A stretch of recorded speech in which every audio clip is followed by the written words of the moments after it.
तो ये मत सोचो मैं गांव की हूँ, मेरे को अंग्रेजी नहीं बोलनी आती। आईएएस बनने के बाद क्या ड्यूटीज रहती हैं? क्यों इसकी जिंदगी बर्बाद कर रहे हो छोरी की? इसने नौकरी नाकरी छोड़ दी, आईएएस की तैयारी करे है, तैयारी नहीं होना करती। और ये सैलरी कितनी होती है एक आईएएस की? अंदाजा लगाओ कि कितनी होगी। और मेरी माँ पूछती थी कि भाई थर्ड क्लास में कोई जाट नहीं है? हाँ। क्योंकि मतलब मेरा जो सर्कल था वो नेहा, नाजिया, फरीन। तुम बहुत बड़े सेलिब्रिटी हो गए हो, हाँ। People are your big fans, इतना हंसाते हो हाँ लोगों वो तो को। है, देखो सेलिब्रिटी तो मेरे है 40 में से 5 नंबर। 5? ठीक है, तो तू आके बोला हे तू मेरे में थे ना, देख लेती। मैं तेरे भरोसे बैठा था तो क्या? मैंने बेइंतहा मेहनत की। फिर तो हमारा कोई फायदा नहीं है आपसे, है ना? मान लो कोई काम निकलवाना हो। लाल बत्ती तो हटा दी है। अच्छा। कोर्ट के ऑर्डर से वो तो हट चुकी है। ब्याह हो लिया था, बालक हो लिया था। ये भी ठीक ही नहीं सोची। Just believe in yourself and give wings to your dream. तो दोस्तों आज है मेरे साथ आईएएस ऑफिसर अनु कुमारी। कौन सा बैच था अनु? बैच 2018। बैच 2018। और ये सेकंड रैंक होल्डर हैं पूरे ऑल इंडिया में and women's topper. Women's topper. और जो लोग नहीं जानते उनको मैं ये बता दूं कि अनु मेरी क्लासमेट भी रही है। मैं, नेहा, अनु हम लोग सेम ही बैच में थे। 2003 से 6 का बैच अपना। हाँ 2003 से 6 का। और हम दोनों ने फिजिक्स ऑनर्स किया था हिंदू कॉलेज दिल्ली यूनिवर्सिटी से। और अब दोनों का ही फिजिक्स से कोई रिलेशन नहीं। The sooner the better। जल्दी भूल जाए बच्चा। तो Anu welcome to our show. Thank you Lalit. हाँ। बहुत बहुत सालों बाद मिल रहे हैं हम, 2006 के बाद अभी 17-18 साल हो गए शायद। हाँ, और 17 साल बाद मिल रहे हैं। हाँ। तो क्या किया कॉलेज के बाद आपने? कॉलेज के बाद तो तुम तो एमएससी में चले गए थे। मैंने एमबीए कर ली थी। तो अच्छा। एमबीए के बाद जॉब भी पकड़ ली थी। 3 साल बॉम्बे में काम किया। अच्छा। 3 साल फिर गुड़गांव, 3 साल लगभग दिल्ली में। तो लगभग 10 साल हो गए थे। उसके बाद फिर मैंने क्या जॉब थी वो? प्राइवेट सेक्टर में थी। I was into business planning and financial analysis. तो फिर वो क्यों छोड़ दी? इंग्लिश समझ नहीं आती थी मतलब प्राइवेट इंग्लिश ज्यादा बोलते थे प्राइवेट वाले। इंग्लिश तो हिंदू कॉलेज ने सिखा दी थी, तो इंग्लिश तो समझ आ जाती थी, पर सेटिस्फेक्शन सी नहीं थी। ये हमारे लोकल उसमें रहता है ना, तुम भी उसी फेज से गुजरे होगे कि हमारे में बोलते हैं हाँ मेरा बच्चा, मेरा बेटा, मेरी बेटी आईएएस बनेगा, आईपीएस बनेगा बड़ा होके। तो थोड़ा सा तो उस माइंडसेट पे कभी ना कभार तो कभी कभार सोचा था, कभी ना कभी वो इच्छा रही थी मन में। पर प्राइवेट सेक्टर में काफी टाइम हो गया था काम करते हुए, लगभग 10 साल ही होने को थे। पैसा ठीक मिल रहा था, नॉर्मल जिंदगी ठीक चल रही थी, पर it was like kind of meaningless. Internal satisfaction नहीं थी। और मुझे लगता था कि ये मैं यही काम सारी जिंदगी करती रही और भी आने वाले टाइम में तो पैसा मिलता रहेगा, एक सेफ और स्मूथ लाइफ होगी, but not a fulfilling life. I will not be happy doing what I am doing if I continue to do it for the rest of the time. तो वो नहीं मजा आ रहा था। तो मैं कॉलेज में कैसा रहता था? सोनीपत से आती थी तुम? हाँ मैं सोनीपत से आती थी, ट्रेन से आती थी। मेरी लाइफ का ना, कॉलेज लाइफ का, हिंदू कॉलेज वाली लाइफ का सबसे एक्साइटिंग पार्ट वो ट्रेन की जर्नी रहती थी। कैसे मतलब? तो हमारा खूब बड़ा सा तो गैंग था, गर्ल्स गैंग। सोनीपत से ट्रेन भर के आती थी। अच्छा, बहुत लड़कियां थी? बहुत लड़कियां आती थी अपने ही कॉलेज में, मैथ्स ऑनर्स ये वो। मैं तो तारीफ करने वाला था कि भाई मतलब एक ऐसी लड़की थी हमारी क्लास में अकेली। तो अपनी क्लास की मैं अकेली थी। हाँ, फिजिक्स ऑनर्स में तो अकेले। हाँ, अपने कॉलेज में कई लड़कियां आती थी। और मेरी माँ पूछती थी कि भाई थर्ड क्लास में कोई जाट नहीं है? क्योंकि मतलब मेरा जो सर्कल था वो नेहा, नाजिया, फरीन, मतलब वो सब था जो सीनियर्स के साथ। तो मैंने बताई माँ एक का जाट नहीं है, अरवा सोनीपत आवे। ठीक है, मगर देख ले अपना। तो वो अनु क्या करती, मतलब मैं वो बोल नहीं सकता कैमरा पे, गुस्से पे जाता दिखे। हाँ, तो मेरी माँ ने बहुत डर लगा करता है इन चीज ज्यादा। मुझे ये नहीं पता तुझे ललित याद है नहीं, हुआ क्या था, फर्स्ट ईयर में हमारा मैथ्स टेस्ट चल रहा था। तू मेरे पीछे बैठा था। तो टेस्ट स्टार्ट होने से पहले बोला कि अनु दिखा दिए। दिखा दूंगी। मेरा तो ये काम था भाई, जो आजू बाजू पहले अपना देख लो कौन से रिसोर्सेज हैं। मैं खुद तैयारी नहीं करती थी फर्स्ट ईयर में। अच्छा। मार्क्स आए, पेपर बटने शुरू हुए। तेरे तो 40 में से कुछ ठीक ठाक थे, तू तो हो गया पास है। मेरे आए 40 में से 5 नंबर। 5? ठीक है, मेरी जिंदगी में पहली बार। देखा भाई, ये होते हैं इंटेलिजेंट आदमी। अच्छा। मेरे आए 40 में से 5। वो मैडम ने जब दिए तो तू आके बोला हे तू मेरे में थे ना, देख लेते। मैं तेरे भरोसे बैठा था लोग। मेरा सोर्स था नेहा। हाँ, तेरा सोर्स था नेहा, क्योंकि KLMN वो होता था ना। हाँ, तो वो तेरे आसपास ही होती थी। तो एक तो काशिमा होती थी, एक नेहा होती थी। और काशिमा भी इंटेलिजेंट थी। काशिमा तो बिल्कुल ना दिखाए भाई, वो तो दिखाती नहीं थी। कितनी कौड़ी मारी उसको तो मैंने। वो तो मास्टर्स तक परेशान करा उस बंदी ने तो मेरे को, मतलब हाँ मैं तो बात भी ना करता। एक कॉलेज में जाता हूँ ना मैं यूं सेलिब्रिटी वगैरह बन के, तो काशिमा के मैसेज आते, अरे तू आया मिल के भी नहीं गया। मैं कहा जान है, दिखाया था।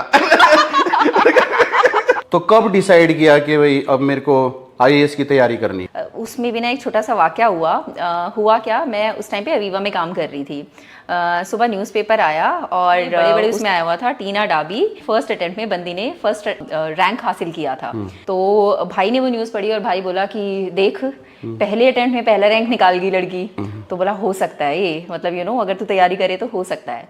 मैंने ये सोच रखा था उस टाइम पे, लगभग मैं उस मतलब थॉट प्रोसेस में आ चुकी थी कि मैं ये प्राइवेट वाली जॉब छोड़ के और मैं कुछ सीजीएल वीजीएल करके और सरकारी जॉब पकड़नी है मुझे। अच्छा, सरकारी मतलब वो हरियाणा का रहता ही है? हाँ है ना, तो हरियाणा जेबीटी का नहीं सोचा हमने? जेबीटी का इतनी ब्याह हो ऊंची लिया? मेरी सोच गई नहीं। अच्छा ब्याह हो लिया था ना? ब्याह हो लिया था, बालक हो लिया था, तो जेबीटी की नहीं सोची। अच्छा। और भाई ने मुझे बिना बताए उसने मेरा यूपीएससी का फॉर्म भर दिया था। जॉब छोड़ के तैयारी करने लगी? जॉब छोड़ के तैयारी करनी शुरू करी। प्रिलिमिनरी एग्जाम जो था वो उस समय 2 महीने दूर था, मतलब मेरे पास सिर्फ 2 महीने थे प्री की तैयारी करने के लिए। और मैंने बेइंतहा मेहनत की। मतलब मैं ये कह सकती हूँ कि मतलब मैं अपने पूरे दिन का शायद 1 सेकंड भी वेस्ट नहीं होने देती थी, गधों की तरह कह लो या कैसे कह लो। 2 महीने? 2 महीने। इसके बाद जब प्री का रिजल्ट आया तो I had miss that bye 1 mark. अच्छा। तो मेरा इसमें नहीं हुआ था, which was a blessing in disguise for me, क्योंकि अगर हो जाता ना तो आप उस रैट रेस में लग जाते हो फिर कि आप मेंस की तैयारी करना शुरू करोगे। मेंस इज जस्ट 2 या 3 मंथ्स अवे। अच्छा। मैं मतलब मिसगाइड नहीं करना चाहूंगी एस्पिरेंट्स को। 2 महीने की तैयारी से क्लियर करना बहुत मुश्किल है, नहीं हो पाता है, मोस्ट प्रॉब्ली नहीं हो पाएगा। बट हाँ, अगर आपने बहुत ही ज्यादा मेहनत कर ली और कुछ बैकग्राउंड भी पहले ठीक रहा हो और लक साथ दे जाए तो पॉसिबल। या कोई फिर बहुत स्मार्ट हो मेरे जितना, वो वो कर सकते हैं, मतलब है ना। अच्छा, तो फिर 1 साल तैयारी की, 6 महीना या 1 साल होता है ना? फिर 1 साल, क्योंकि ये जो प्री हुआ उसके 1 साल के बाद ही अगला प्री होगा।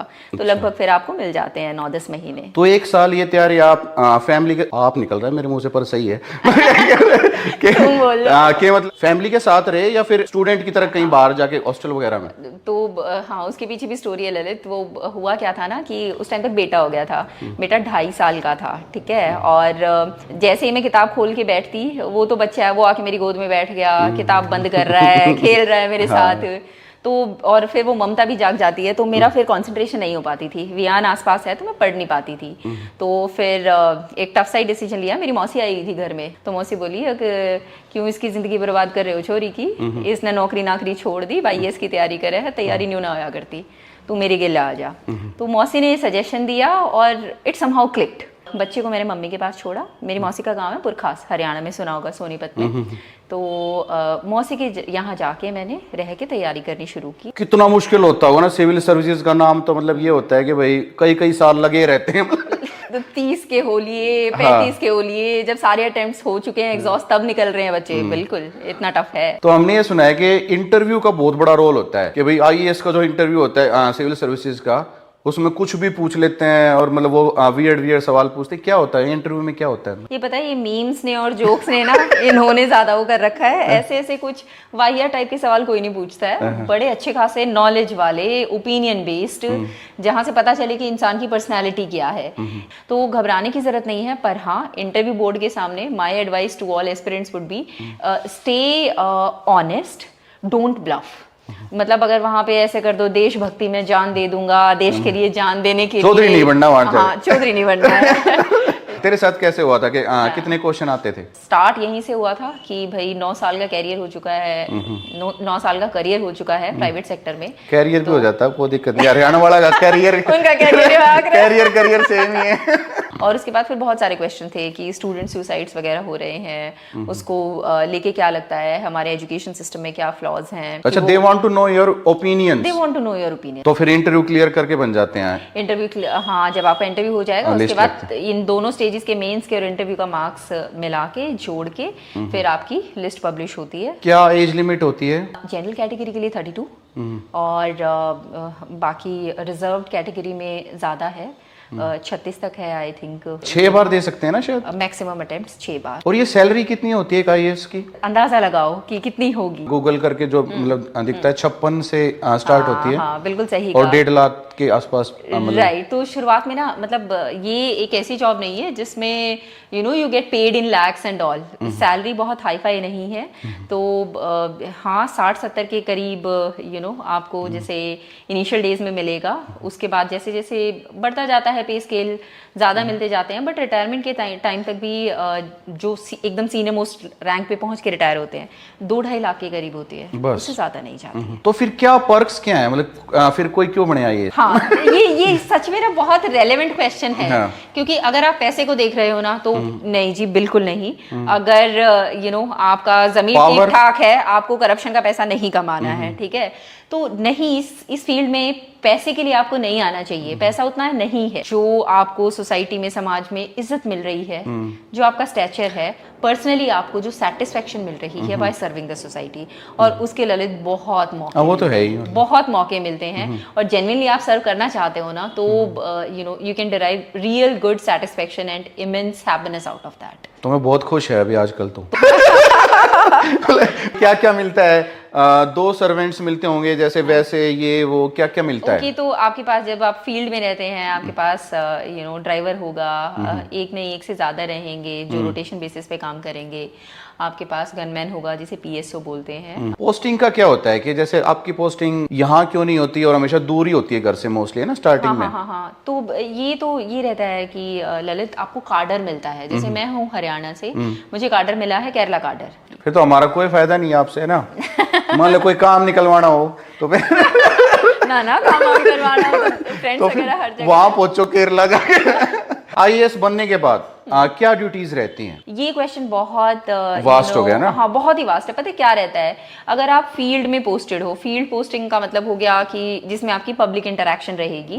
आप असिस्टेंट कलेक्टर, सब कलेक्टर, डिस्ट्रिक्ट कलेक्टर, सीईओ जिला परिषद या डीडीसी डेवलपमेंट कमिश्नर, इस तरीके की पोस्टिंग्स में रहोगे तो पब्लिक के साथ इंटरेक्ट करना, उन जगहों पे जो डेवलपमेंटल वर्क कराने होते हैं, सड़कें बनवानी, पानी वगैरह की सुविधा करानी। जो पॉलिटिशियंस होते हैं ना वो तो होते हैं लेजिस्लेचर का हिस्सा, तो उनका काम है कानून बनाना, नीतियां बनाना।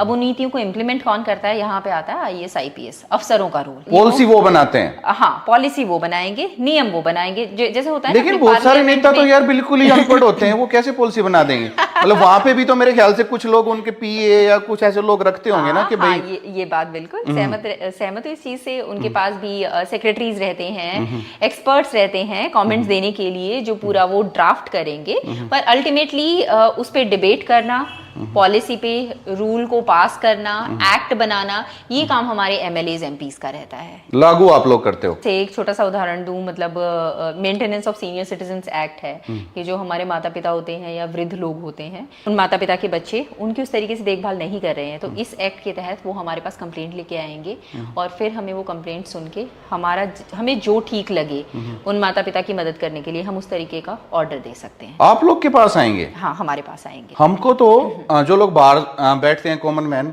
हमको तो एक ही चीज पता है भाई, कोई भी दिक्कत जो है तो पुलिस को फोन करना है। हाँ। और कुछ नहीं पता होता कि भाई तो कलेक्टर के पास जाना, ये सब जाना, ये भी करती है दुनिया। हाँ ये बहुत रहते हैं पता है। और मैं किस दुनिया में रहता हूँ मेरे को नहीं बिल्कुल सही बात कही ललित। ये जो कानून रहते हैं ना, अवेयरनेस बहुत कम लोगों में होती है। तो आप लोग वो सोल्व भी कर देते हो मैटर? हाँ वो मैटर सॉल्व करते हैं। अच्छा, जो आपने मतलब कह दिया वही फाइनल डिसीजन हो गया? हाँ आई कैन प्राउडली से कि बहुत केसेस सॉल्व किए हैं। एंड उनको ये भी देखना होता था कि आपके ऑर्डर देने के बाद उसका उल्लंघन तो नहीं हो रहा है। मतलब बच्चा 2 महीने तक करे, तीसरे महीने फिर उन्हीं चीजों पे वापस आ जाए, माँ बाप को परेशान करना। तो पुलिस के थ्रू इम्प्लीमेंट कराना, पुलिस को ऑर्डर देना कि हर महीने आप जाके जांच करके आओगे, ठीक है, खुश हैं या नहीं है। और ग्रोथ का क्या स्कोप है? जैसे अभी आप आईएएस तो लग गए, इसके बाद क्या स्टेप्स होते हैं ऊपर? आईएएस तो मतलब एक डेजिग्नेशन है जो सारी जिंदगी आपके साथ चलेगा जब तक आप रिटायर नहीं हो जाते।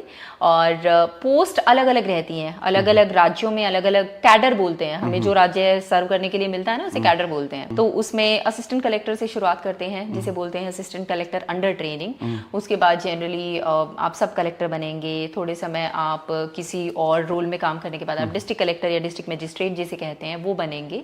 उसके बाद फिर धीरे धीरे आप ये फील्ड पोस्टिंग्स कंप्लीट करके you begin to come towards the centre, मतलब उस राज्य की राजधानी में जो मेन काम होते हैं, transport department, tourism department, water department, उनमें आके आप मतलब सेक्रेटरी के तौर पर काम करना, ऐसे प्रमोशंस होते जाते हैं, जॉइंट सेक्रेटरी। तो जो हमारे जो यहाँ के जो हरियाणा की लड़कियां हैं, हाँ। तो अगर उनको गाइड करना हो, if they want to become aspirants के भाई यूपीएससी की तैयारी करें, तो व्हाट वुड यू सलाह क्या दोगे आप? मैं हरियाणा की लड़कियों को और बाकी राज्यों की लड़कियों को भी मैं सबसे पहले ये बात कहूंगी कि आप किस बैकग्राउंड से आ रहे हो ना, वो मैटर नहीं करता है।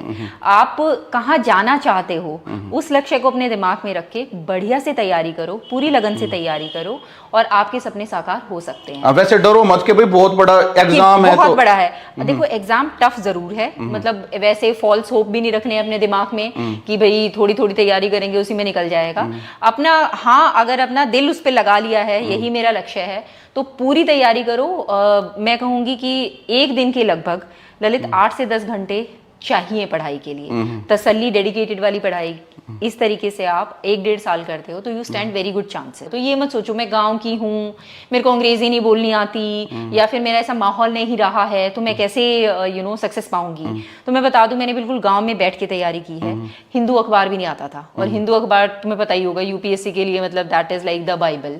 तो अखबार भी नहीं आता था, मैंने ऑनलाइन सोर्सेज वगैरह से तैयारी की, घर पे बैठ के की, बिना कोचिंग के की, और I could clear with a good rank. तो कर सकते हो, किसी भी उससे आप आ रहे हो। आजकल ऑनलाइन और डिजिटल ने चीजें बहुत आसान कर दी हैं। अपने ऊपर विश्वास रखो। इंग्लिश बढ़िया नहीं है तो क्या है, इंग्लिश भाषा ही तो है। हिंदी में तैयारी करो, हिंदी मीडियम से तैयारी करो।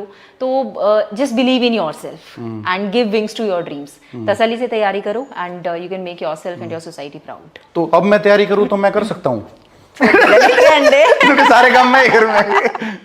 तुम बहुत बड़े सेलिब्रिटी हो गए हो, people are your big fans, इतना हंसाते हो। हाँ, वो तो है। देखो सेलिब्रिटी तो अरे कहाँ के सेलिब्रिटी, बस कर रहे हैं टाइम पास, है ना। नहीं तो मजा आया मिलके, और तुम्हें देख देख के भी लोग बहुत इंस्पायर हो रहे हैं। अच्छा, कितने साल से वीडियो देख रही है मेरी? मैं तो जब से तू बना रहा है तो देख रही हूँ मैं। Thank you so much for coming. Thanks for inviting. हाँ, क्या खाओगी, छोले भटूरे? तो गाइस, आज के एपिसोड में बस इतना ही। आई होप आपको एक IAS ऑफिसर के बारे में काफी अच्छी जानकारी मिल गई होगी। तो जल्दी जल्दी सारे यूपीएससी का फॉर्म भर दो और सरकारी अफसर बन जाओ। और इस वीडियो का आपको पता ही है क्या करना है, लाइक करो, कमेंट करो and share with your family and friends. और कमेंट करके ये भी बताओ कि नेक्स्ट एपिसोड में आप किस प्रोफेशन की लाइफ को देखना चाहोगे। टारगेट करते हैं 5000 कमेंट्स का। Keep enjoying, keep loving. Thank you so much, bye bye.